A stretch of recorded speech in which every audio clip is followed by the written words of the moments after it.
Duman ne oluyor? Nedir durum? Cengiz maçtan çekildi. Ne? Delirdi mi bu herif? Cengiz'le alakalı değil. Derviş Bey'in talimatı.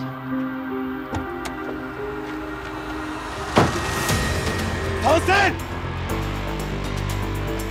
Çevirdiğin dolapların hesabını vereceksin. Kerem sakin ol. Hadi çek elini. Çekil önümden. Sesini yutulma. Dikkat et sonra konuşuruz. Böyle başkalarının arkasına mı saklanacaksın ha? Böyle perde arkasında mı kalacaksın? Gelsene ya sen şuraya bir gel. Kerem ne diyorsun? Ne oluyor akşam akşam? Kerem! Bırak rol kesmeyi. Sen benim ne demeye çalıştığımı çok iyi biliyorsun. Sus, hadi gidiyoruz. Ya ben gitmiyorum ya. Bu adam yaptıklarının hesabını verecek hala. Tamam Kerem, sus diyorum. Hadi gidiyoruz. Ya bırak. Kerem, beni dinle. Eğer gerçeği bildiğimizi öğrenirse ona hiçbir şeyin bedelini ödetemeyiz. Ne olur, bir bildiğin var. İzin ver. İzin ver, her şeyi açığa çıkarayım lütfen. Lütfen. Bana güven. Ne olur, güven bana. Lütfen sakin ol. İzin ver. Sana söz veriyorum, her şeyi açığa çıkaracağım. Ne olur.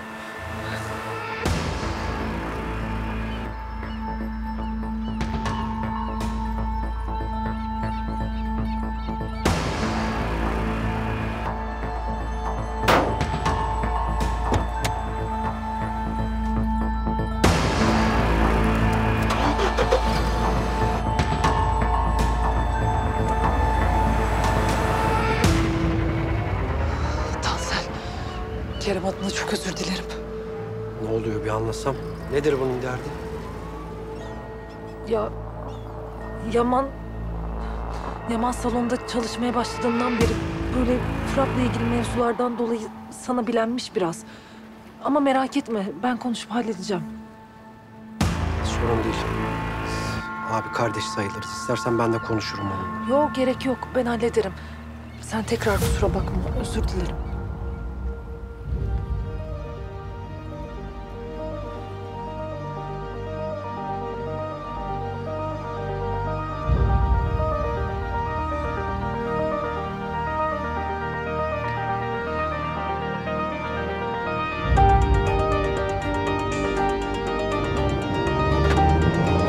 Babam gibi şampiyon olacağım ben. Baban gibi olacaksın öyle mi? Evet abi. Akif'le mi konuştun sen? Evet abi. Ne dedi peki? Gerçekleri anlattı işte. Daha bu salona gelmeyeceksin Kerem. Artık bu salona beni ziyarete bile gelmeyeceksin. Bundan böyle ancak Luna Park'taki boks makinesine yumruk atabilirsin. Bu da ben izin verdiğim sürece.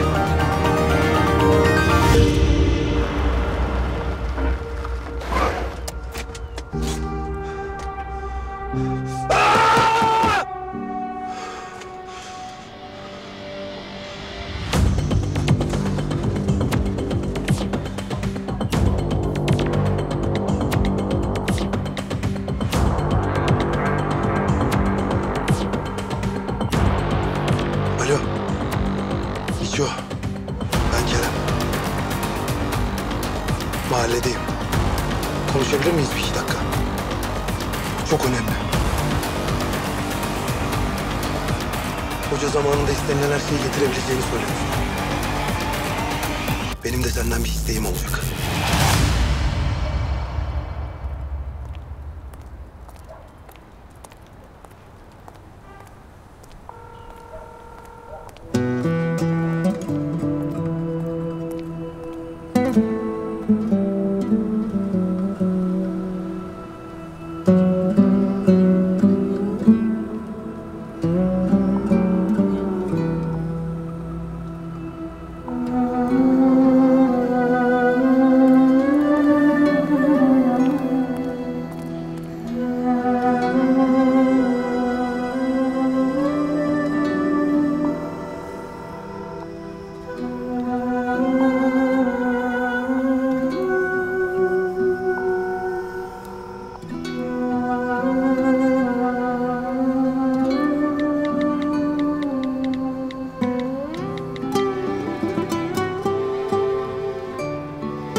Selvi.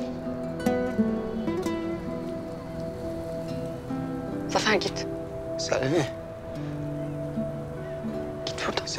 Selvi ne olur, ne olur, ne olur.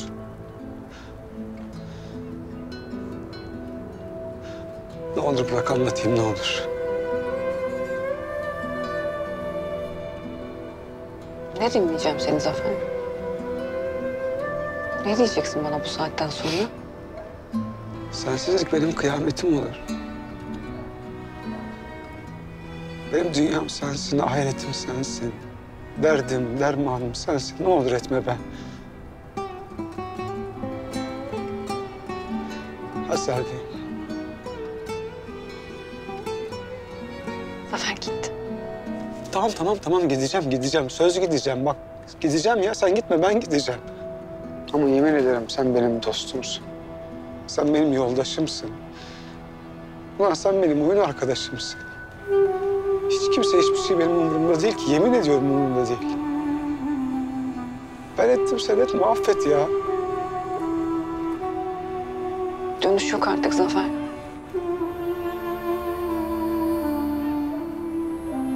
Bitti. Git buradan. Selvi. Bir insan kaç kere ölür ya? Bak ben buraya öldüm öyle geldim. Kendimi gömdüm öyle geldim. Ben buraya yenik mağlup geldim ha. Ben buraya dostumu kaybettim geldim. Umudumu, inancımı kaybettim. Ben bu kapıya öyle geldim. Sen kalkıp şimdi bana gönlünün kapısını kapatırsan eğer.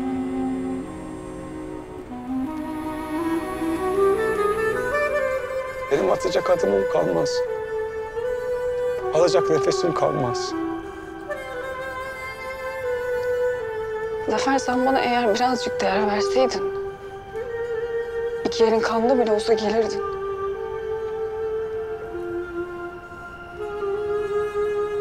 Ama sen gelmedin. Gelmedin Zafer. O yüzden bitti. Bitti artık.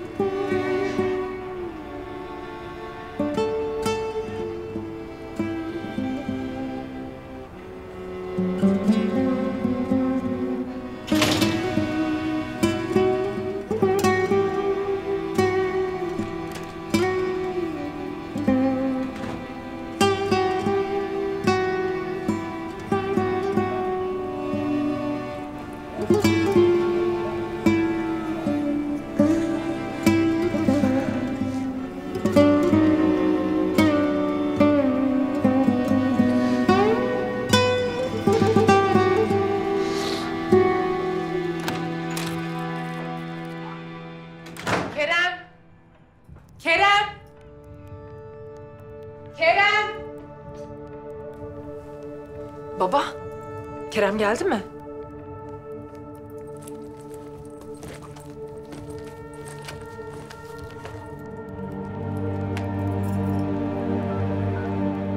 Aradığınız kişiye şu anda ulaşılamıyor. Lütfen daha sonra tekrar edin.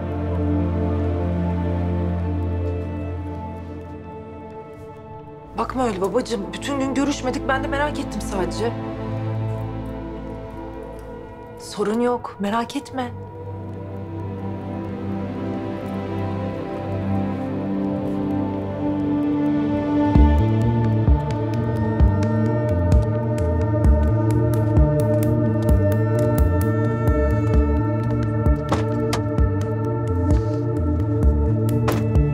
Hasta mısın oğlum gece gece? Bak. Senden bir şey istesem bana getirebilir misin? Getiremez misin? Sen bana onu söyle. Yani moruk ne olduğuna bağlı. Silah. Emanet. Ne? Ne yapacaksın oğlum emaneti? Dalga mı geçiyorsun? Yo. Gayet ciddiyim.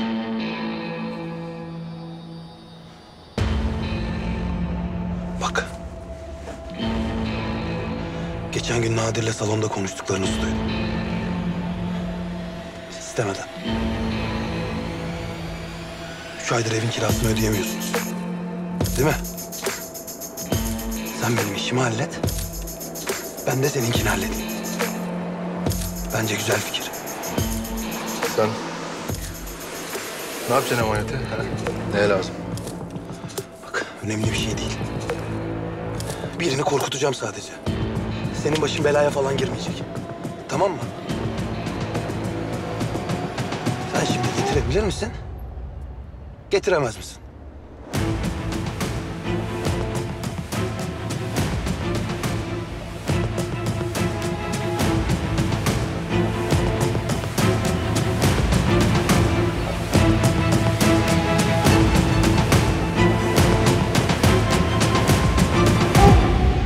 Hadi oğlum hadi. Heh, geç kaldık gene ya. Baba olmuyor. Bir şey olmaz oğlum. Büyük lokma ya. Hadi hadi. Normalde canavar gibi yersin. Bugün niye bu kadar yavaşsın ya? Servis gelince korna çalacak merak etme. Yapma ya. Korna çaldığımı da hemen ışınlanıyorsun çünkü oraya değil mi? Sır oğlum niye bana bıraktın şunu yedirtiyorsun? Hadi bitir şunu. Ne yaptın? Defterlerini değiştirdin mi? Aferin. Hadi bakalım. İç bakayım şunu da. İç, iç, iç, iç, iç, iç, iç. İç, iç, iç, iç, iç, iç. Lokmanı yumuşatsın hadi. Yut bakalım. Ya baba boğuluyorum ya. Hiçbir şey olmaz sana. Sen kaptansın. Kaptanlar boğulur mu? Hadi. Hadi.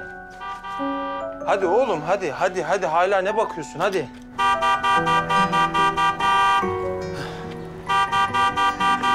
Çantanda elma var. Yemeği unutma tamam mı? Tamam. Bak hocana soracağım ama. Hadi bakalım. Hadi. Hoppa. Hocam, gözünü seveyim, geç kalmayın. Müdür bey kızıyor. Sen de haklısın kardeşim. Tamam bir daha yapmam. Ama ne olur böyle geç kaldık diye hız yapma tamam mı? Hocam olur mu öyle şey? Hepsi bize emanet. Hız falan yapmam. Merak etme sen. İyi tamam. Hadi hayırlı işler. Sağ olun. Hadi iyi dersler. Oğlum kemerini bağlamayı unutma.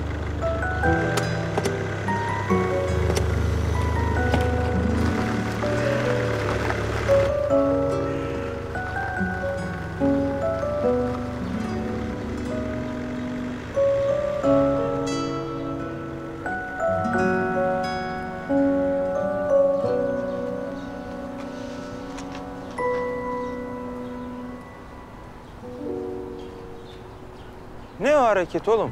Konuşmuyor muyuz? Biraz yorgunum ya o yüzden sadece. Zafer.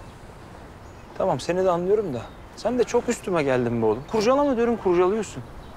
Neyse tamam. Maç da iptal oldu. Yenilmedim de bitti gitti. Beni ilgilendiren bir durum yok ki. Yensen ne, yenilmesen ne. Ben sadece hayranınızım Kafkas Bey. Köşede durmadın dedi mi bu tripler? Ben senin hayatının kıyısından geçemiyorum abi. Hangi köşeden bahsediyorsun ki sen? Ben sana bir şey söyleyeyim mi? Benim babamın öz oğlu sensin biliyor musun? Vallahi bak bakma öyle. Onun imrendiği boksör sensin. Onun keşke dediği şampiyon sensin. Keşke oğlum olsa dediği adam sensin yani. Ha ben... Ulan ben kendi babamın, öz babamın üvey oğluyum. Nasıl bir başarıysa bu. Öyle. Çok fazla bilmediğin şey var, kurcalama Zafer. Otur Zafer, kalk Zafer, gel Zafer, git Zafer. Gittim abi. Sen bana git dedin. Ben de gittim. Ben sana kırgınım. Kızgınım. Vallahi bak, yani... sen şimdi buna bile trip diyorsun yani. Yorgunum, dönmeye de mecalim yok. Git dedin, gittim. Ha gidiyorum. Gel gel. Gel Dur konuşalım. vallahi gerçekten. Vallahi gel bir yerde konuşalım anlatacaklarım yok, var. Vallahi.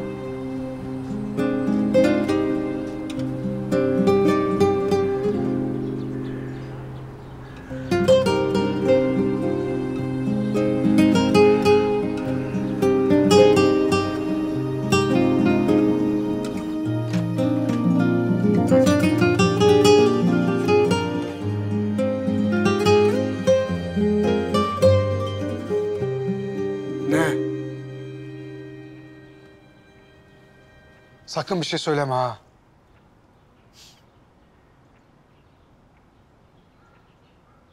Bu sefer ne oldu? Dün geceki fiyaskonun bir açıklaması vardır umarım. Var kardeşim var. İlmiyi boynuma geçirdim, taburede tekmeyi yattım, can çekişiyorum. Yeterli mi senin için? Yeterli bir açıklama mı? Selvi'ye de mi böyle söyledin? Ha, böyle söyledim. Bu kadar yani. Abi sen nasıl böyle bir şey yaparsın ya? Sen nasıl Selvi'yi yarı yolda bırakıp gidersin? Benim aklım almıyor. Anlatayım kardeşim. Bir insan dostu için bunu yapar, anladın mı? Kardeşi için, yoldaşı için yapar. Ha, o kardeşi onu sırtından hançerler. O zaman da yapacak bir şey yok. Gelirsin buraya benim gibi oturursun böyle. Oldu mu?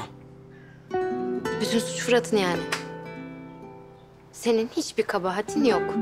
Öyle mi?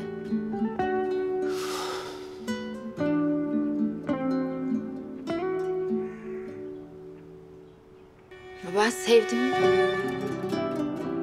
Ben aşık oldum diye bağırıp çağırmıştın yani bana. Hani nasıl yaparsın bunu demiştin ya. Keşke sen de yapsaydın be abi. Keşke senin de uğruna herkesi karşına aldığın bir kalbin olsaydı. O zaman belki Selvi'yi yarı yolda bırakıp gitmezdim. İşte bu yüzden kimseye kabahat bulma abi. Hiç kimsenin bir suçu yok. Fırat'ın hiçbir suçu yok. Yeter ulan yeter! Bacımın gönlünde Fırat, babamın gönlünde Fırat! Bir beni sığdıramadınız lan gönlünüze! Pişmanım ulan pişmanım. Ne istiyorsunuz artık benden? Köpek gibi pişmanım. Sırtımda hançer, göğsümde hançer. Ne yapayım istiyorsunuz? Ölüyorum ulan pişmanlıktan. Pişmanım! Pişman!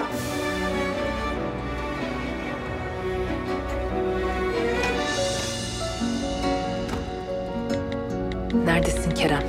Saçma sapan bir şey yapayım deme sakın. Telefonunu açar açmaz beni ara. Suna, Kerem yine gelmemiş bu gece. Aradım, telefonu da cevap vermiyor. Delireceğim, nerede bu çocuk Suna? Tamam anneciğim merak etme konuştum ben. Yine bir arkadaşında kalacakmış. İyi yani. Çok şükür. Hadi kahvaltı hazır, gel kızım. Tamam geliyorum.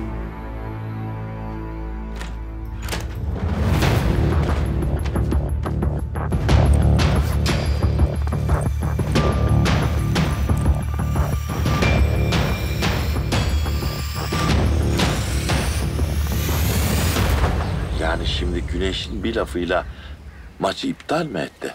Yani ortada hiçbir şey yokken. Yani rakibin sakat falan değilken. Bildiğim kadarıyla yoktu. Değil. Yani Güneş dövüşmesin dedi. O da bir tek lafla kabul etti. Vallahi benden çok Güneş'le ilgilendi zaten. Ne oldu hocam? Bir durum mu var? Ha? Yok. Bir sorun yok. Yani düşünüyorum. Çünkü Derviş Aladağlı akıl oyunlarını çok sever. Aklınca senin üzerinde iyi intiba bırakmak istiyor herhalde. Hocam, benden şike yapmamı isteyen adam bende nasıl iyi intiba bıraksın ki? Aile Kafkas, aile. Seni düşmana karşı güçlendiren de, zayıflatan da ailedir. Bak, sakın ha. Aladağlı'ya güvenip gardını düşürme. Onun vuracağı ilk yer ailen olur. Şimdi sen Derviş'in yanında kal. Ne diyorsa yap, gerisini bize bırak. Biz kim? Yani sen de kim? Zamanı gelince öğreneceksin dedim. Sabırlı ol. Maç ne olacak peki? Yine 3. roundda yıkılmamı isteyecek. Sen de 3. roundda ineceksin. Hadi sıkma canını, sıkma. Bak bugün salonu açıyoruz. Bugün mü? Yani açabiliriz. Ha, bir ihtimal açabiliriz bugün. Hocam, Derviş'le aranda ne geçti? Yani benden bile sakladığın ne var?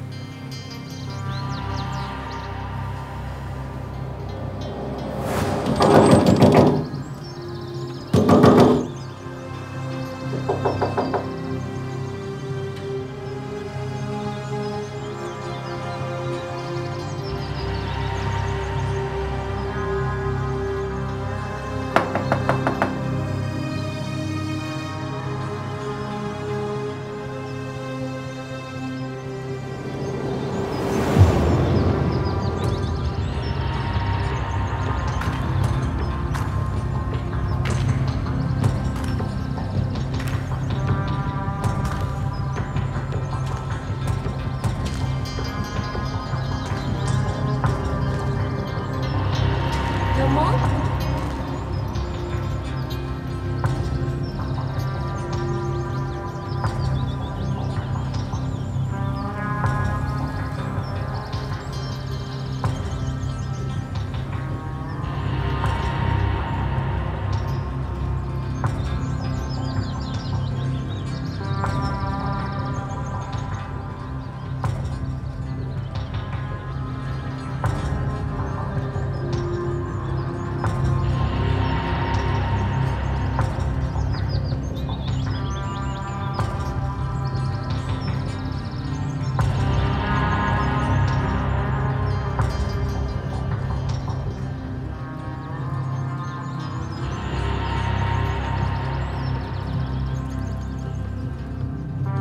Zafer. Oğlum. Bir bak bakayım babaya.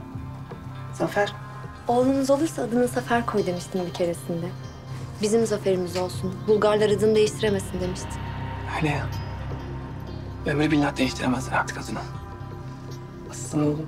Vatan toprağına doğdu benim oğlum. Türk oğlu Türk.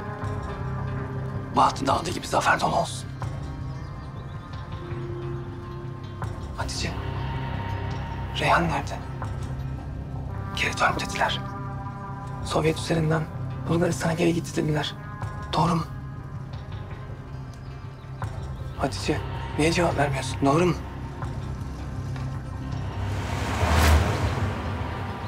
Niye cevap vermiyorsun hocam? Ne geçti aranızda? Yakında öğreneceksin. Söz veriyorum. Her şeyi öğreneceksin.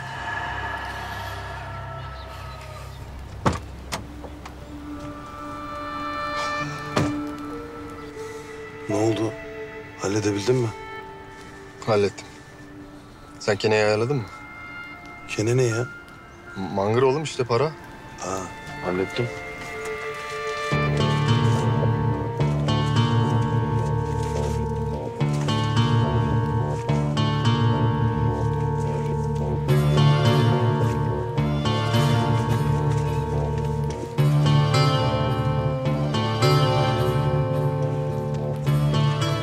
Bak kardeş, çok net söylüyor. Eğer birine benden aldığını söylersen başına bela olur. Anladın? Dolu değil mi bu silah? He dolu. Boş tabii oğlum. Mermileri nerede? Kardeş sen korkutacağım demedin mi? Ha yeter de artır o. Ne yapacağım mermiyi? Patlayıcı falan da getireyim mi? Hiç yok. Mermileri olmayan silahı ne yapayım abi ben? Al o zaman silahını. Ver benim paramı. Birader al. Al. Tamam.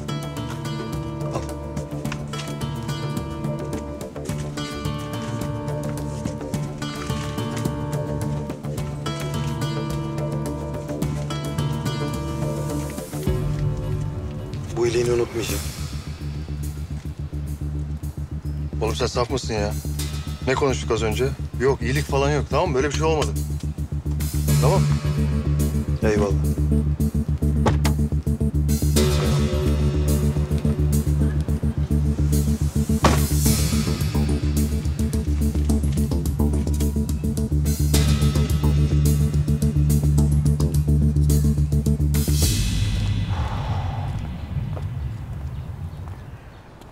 Nesli? Fırat. Nereden böyle? İşlerim vardı. Derviş Aladağ'ın yanındaydın değil mi? Değildim. Ama onun adına çalışıyorum biliyorsun. Ne oluyor Fırat? Ya nereden çıktı bu adam birdenbire? Babama soruyorum, bir şey anlatmıyor. Sana soruyorum, bir şey anlatmıyorsun.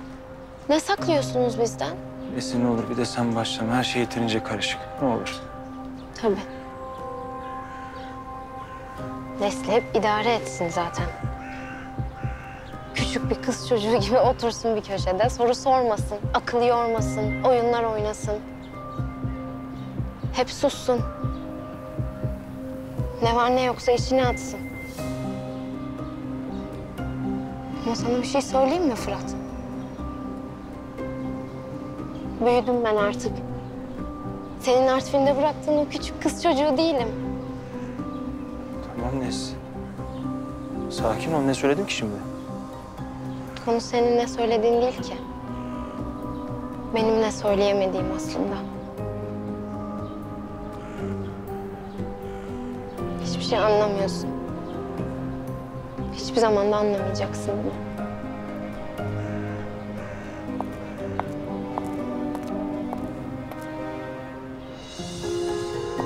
Fırat. Özür dilerim, bölüyorum ama biraz konuşabilir miyiz? Tabii, tabii gel.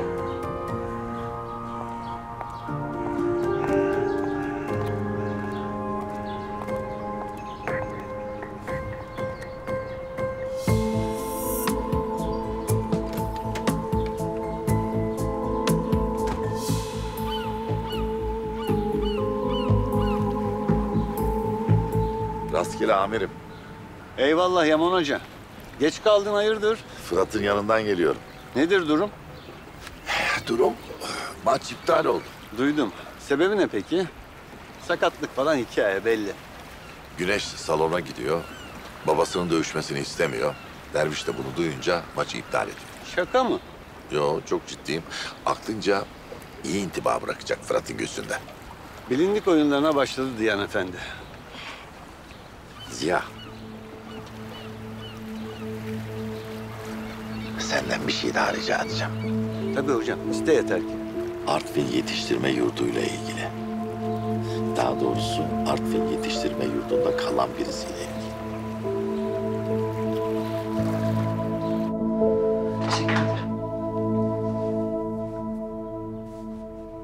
Dün gece eve gelmedi.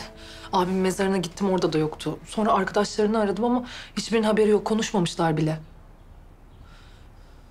Kaydı kim izletmiş peki? Bilmiyorum ki, soramadım. Dün gece öyle apar topar çekti gitti. Hayır, annemlere de arkadaşında kaldığını söyledim. Aklıma da kötü kötü bir sürü şey geliyor. Daha önce biliyorsun, senin de karşına dikilmişti.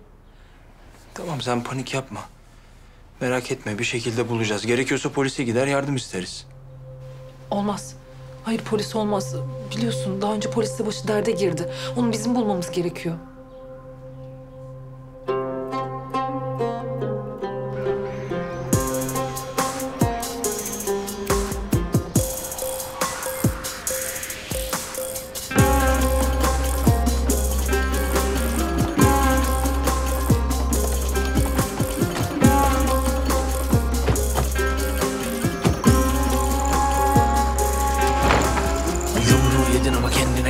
Ortama baktım, tek bir hesap var. Acılara gar, kendini buldun, sandığın aşkla hep bir tokat var. Yumruğu yedin ama kendine gelemedin. Ortama baktım, tek bir hesap var. Acılara gar, kendini buldun, sandığın aşkla hep bir tokat var.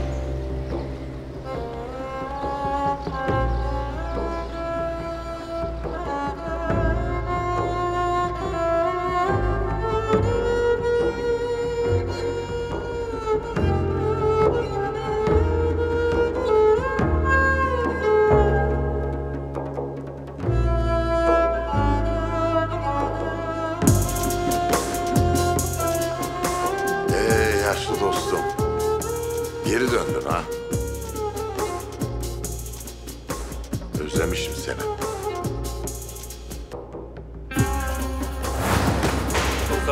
Torba! Ne dolaşıp duruyorsunuz lan? Kızlar! Torba! Seni çalıştıracağım. Hadi!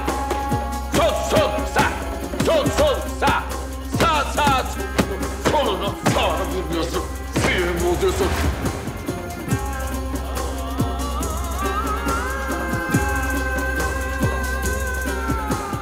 Gürgen. Nasılsın? Ha? Özledin mi beni? Seni özleyenler olmuştur.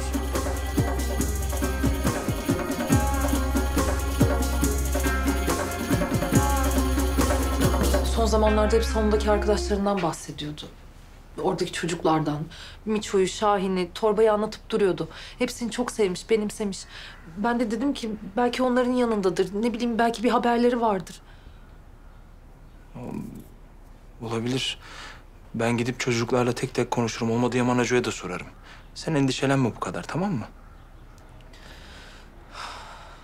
Kerem öfkesini dizginleyebilen bir çocuk değil. Hele ki babası konusunda.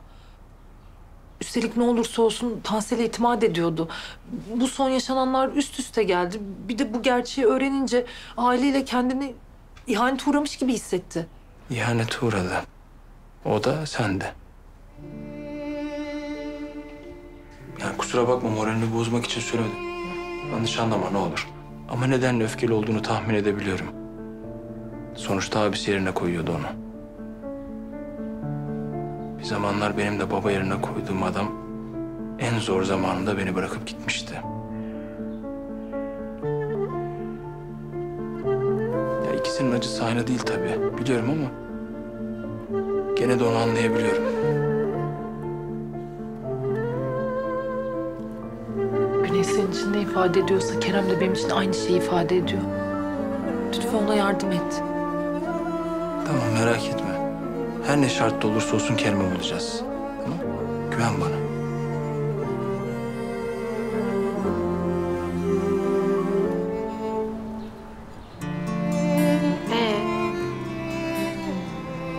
Ne olacak şimdi yani? Bitti mi her şey?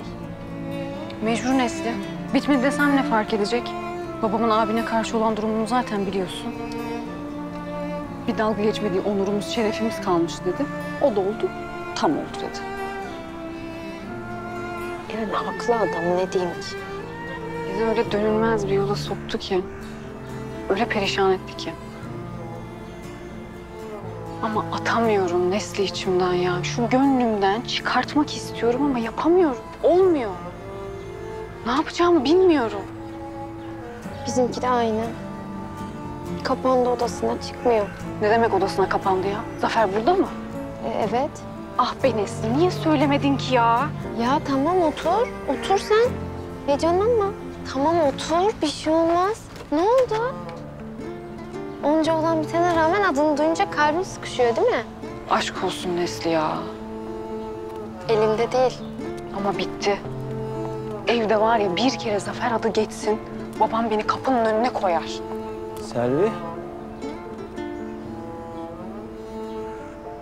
Hoş geldin. Olanlar için üzgünüm. Ben de. Hayırlısı. Ben şimdi çıkıyorum. Dönüşte burada olur musun? Konuşalım. Yok, babam bekliyor. Burada olmayacağım. Sonra konuşuruz o zaman. Fırat bahsetti biraz. Gerçekten çok üzüldüm. Umarım en yakın zamanda toparlarsınız. Sağ olun. Görüşürüz.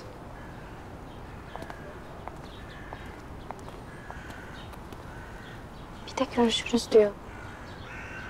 Ya bir süre gelmesen acaba, görüşmesek nasıl olur? Nesli. Bu durum hiç hayra alamet değil. Ya ne? Ne yapayım Selvi? Fırat'ı zaten biliyorsun. Suna da sürekli bir bahane bulup peşine takılıyor. Sanki aramıza girmeye yemin etmiş. Ya siz önce bir olun da gerisi halledilir. Diyene bak. Bak ya, sen beni boş ver, konuşturma şimdi. Gönlündeki şu yükten kurtul artık. Git konuş Fırat'la. Böyle olmaz. Her gün ne olacak diye sormaktan kurtul. Bak eğer sen böyle beklersen bu kız Fırat alıp götürecek. Sen de böyle ardından baka kalacaksın. Eğer mutlu olmak istiyorsan kendin çabalamalısın. Başkalarından bir şey bekleme. Git konuş.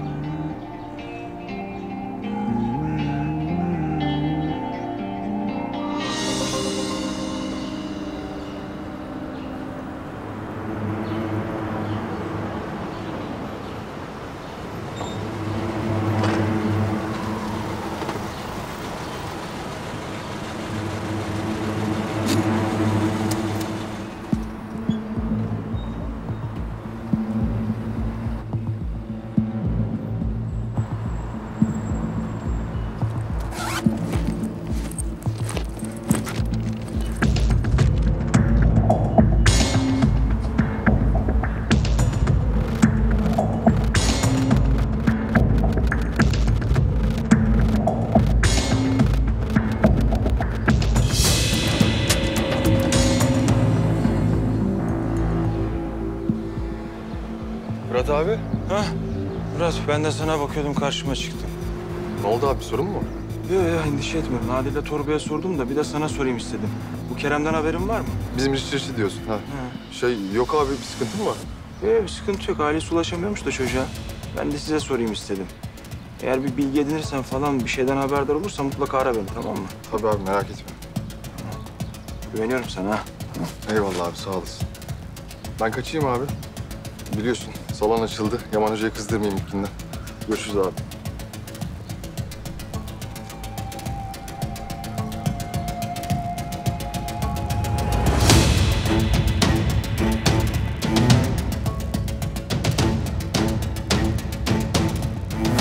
Yani Güneş dövüşmesin dedi. O da bir tek lafla kabul etti. Vallahi benden çok Güneş'le ilgilendi zaten. Ne oldu hocam, bir durum mu var? Ha?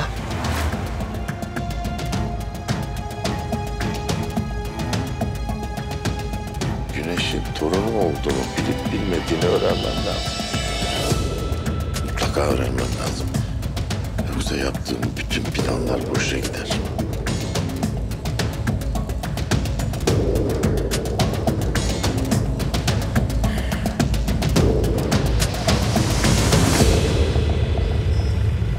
Güneş! Babacığım hoş geldin. Ne yapıyorsun güzel oğlum benim? Oğlum ne bu hal? Yakan bağrına çık böyle. Üşüteceksin, kapat. Son teneffüs top oynadım dışarıda. Ya Sen niye böyle uzun nefes alıyorsun? Koştun mu yoksa? biraz. Niye? Niye olacak? Sana yetişeyim diye. İşlerim vardı. Koştum geldim seni karşılayayım diye oğlum. Antrenman yapmıyordun değil mi? Yok be oğlum, ne antrenmanı? Hadi bakalım servis çocuğu, hadi yemek hazır hadi. Cengiz Ulucan'la maçın tarihi belli oldu. 3 gün sonra. Aynı yerde, aynı saatte. Ne oldu? Kötü bir şey mi geldi? Yok oğlum, kötü bir şey yok. Ver o zaman. Ben de okuyayım. Hem okuma yazma biliyorum ki ben. Ya tabii canım. Alfabede bildiğin 7 harften oluşuyordu çünkü. Hadi bakayım hadi. Baba. Hı. Boks yapmayacaksın değil mi?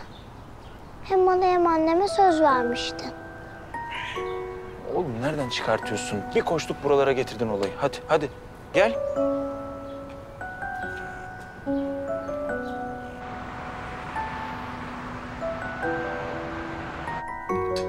Demek baba kırlangıç oğlunu besleyebilmek için feda etmiş kendini, öyle mi? Evet. Daha çıktı. Suna ablam anlatmıştı. Beni alıp götürmüşlerdi ya. Sen de bir türlü gelememiştin. İşte o zaman anlattı Suna abla. Sana kızmayayım diye. Bak sen, bana kızma diye, öyle mi? Evet. Beni de çok seviyor, seni de çok seviyorsun abla. Ben de onu çok seviyorum. Biliyorum canım, o belli. Sen de seviyorsun onu değil mi? Oğlum hadi soğuttun yemeğini, al şu etini at bakayım ağzına. Hadi bakayım. Sevmiyor musun yoksa?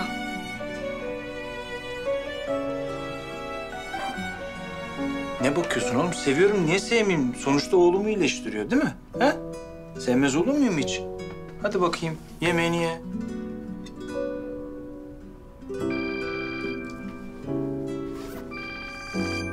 He? Çok sevdiğin ablan arıyor, Suna ablan arıyor bak. Efendim Suna? Rahatsız etmiyorum umarım. Yok canım, estağfurullah. Biz de Güneş'le senden bahsediyorduk. Seni ne kadar çok sevdiğini anlatıyordu bana. Ben de onu çok seviyorum. Babam da seni seviyor.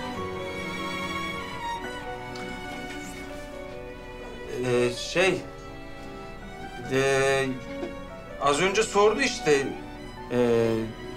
Diyor yani işte sordu tabii. Dedi, Suna ablayı seviyor musun dedi. Ben de tabii niye sevmeyeyim, oğlumu iyileştiriyor. Sevmez olur muyum dedim. Bu fasulye canavarına. Tahmin ettim. Ben Kerem için aramıştım. Bir haber alabildin mi? Bir şey öğrenebildin mi? Ha? Salondakilerle konuştum ben de. Çok bir şey bilmiyorlar açıkçası. Ama işlerinde bir tanesi vardı Murat. O biraz böyle tereddütlü cevap verdi. Biraz işkillendim. Biraz üstüne düşeceğim onun. Bir şey olursa ben seni haberdar ederim, tamam mı? Gerek kalmadı. Şimdi girdi içeri.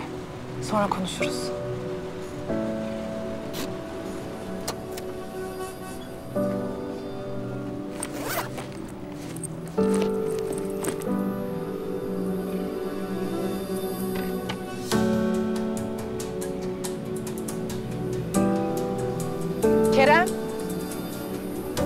Neredesin sen? Saatlerdir telefonun kapalı, arıyoruz, ulaşamıyoruz sana.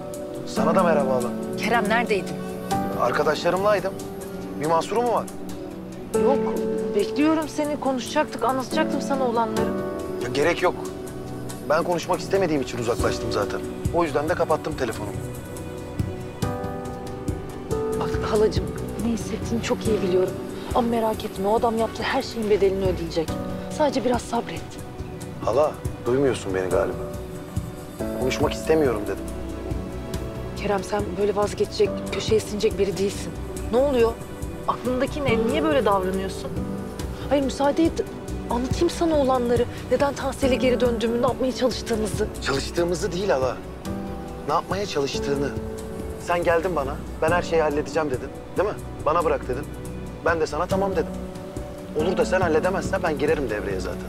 Tamam? Seni çok seviyorum halacığım. Dur sakın unutma olur mu? Ben de seni çok seviyorum. Benim için endişelenme artık olur mu?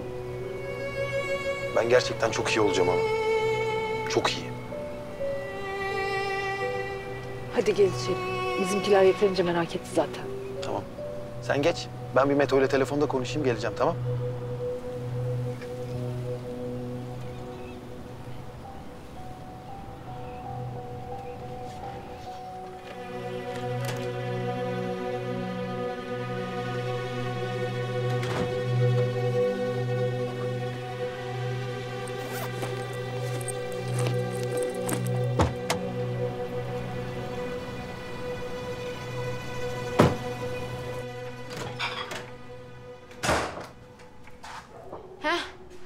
Tam zamanında gel bak sofrayı hazırlıyorum. Yıka ellerini baba. Ben tokum. Ya yapma baba ya. Küs müyüz hala? Abin nerede? Abim odasında. Ya sabahtan beri çıkmıyor. Sordum yemek de yemeyeceğim dedi. Bu arada salon açılmış. Hayırlı olsun. Dingo mu söyledi? Yok Selvi söyledi. Selvi ile buluştunuz mu? Evet buradaydı. Selvi burada mıydı? Hı hı. Vallahi vefalı kızmış. Ben olsam öyle Dingo'nun ailesini defterden silerim. Biliyorum. Bilmez miyim? Kendi kızını siliyordun az kalsın. Sen de benim göğsüme bu kadar bir taş koydun. Hala burada duruyor. Ne deme baba?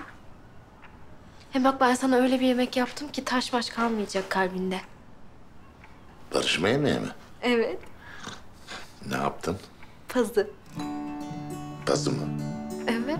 Barışma yemeği. Ya böyle zeytinyağlı dolma yapsaydın, yaprak sarma yapsaydın pazı olur mu barışma yemeği? Tamam onu da yaparım. Barışalım mı?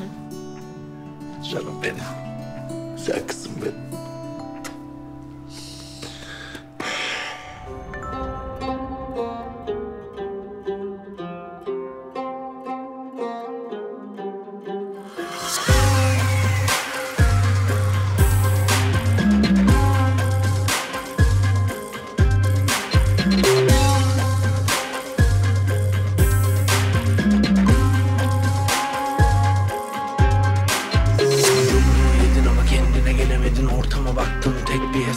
Acılara karp kendini buldun, sandığın aşkta hep bir tokat var. Yumruğu yedin ama kendine gelemedin, ortama baktın tek bir hesap var. Acılara karp kendini buldun, sandığın aşkta hep bir tokat var.